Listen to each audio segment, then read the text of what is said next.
তিনি ফেরিওয়ালা, তিনি গানওয়ালাও। গান ফেরি করেন, সঙ্গে রকমারি জিনিসপত্র। গ্রামে গ্রামে ফেরি করেন, তার গান শুনে লোক জড়ো হয়। গান গেয়ে ফেরি করে রাতারাতি ফেমাস হয়েছিলেন বীরভূমের ভুবন বাদ্যকার। আনফাসও জনপ্রিয় হবেন আশা স্থানীয় বাসিন্দাদের।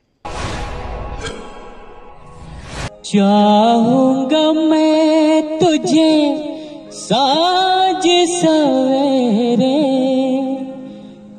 फिर भी कभी अब नाम को तेरे। ছোটবেলা থেকেই রফির গান ভালোবাসতেন। সেই মোহাম্মদ রফির গানই ফেরি করেন বীরভূমের আনফাস আলী। ফেরি করেন রকমারি জিনিসও, তার ঝুলি ভর্তি সাজগোজের সরঞ্জাম। একটা মাইক নিয়ে গান গাইতে গাইতে গ্রামে গ্রামে ফেরি করেন, তার গান শুনে লোক জড়ো হয়। সকলেই আনফাসের গান শুনতে ভালোবাসেন।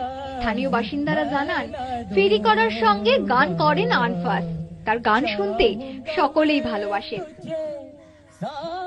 ভালো লাগে ফেরি করে, অনেক দিন ধরে ফেরি করছে, গানও গায়, আমরা মোবাইলেও দেখি যে গানও খুব ভালো গায়, গলাও ভালো।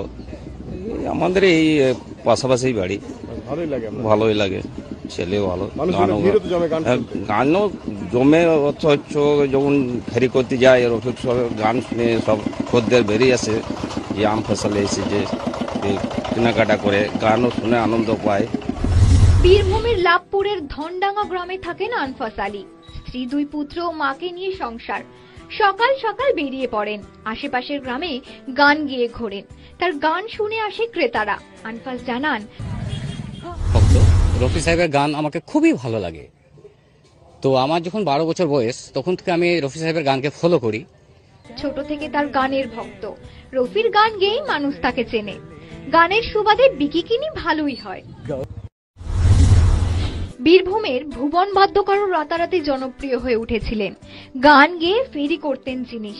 আনফাসের প্রতিবেশীদের আশা, সেও একদিন জনপ্রিয় হবে।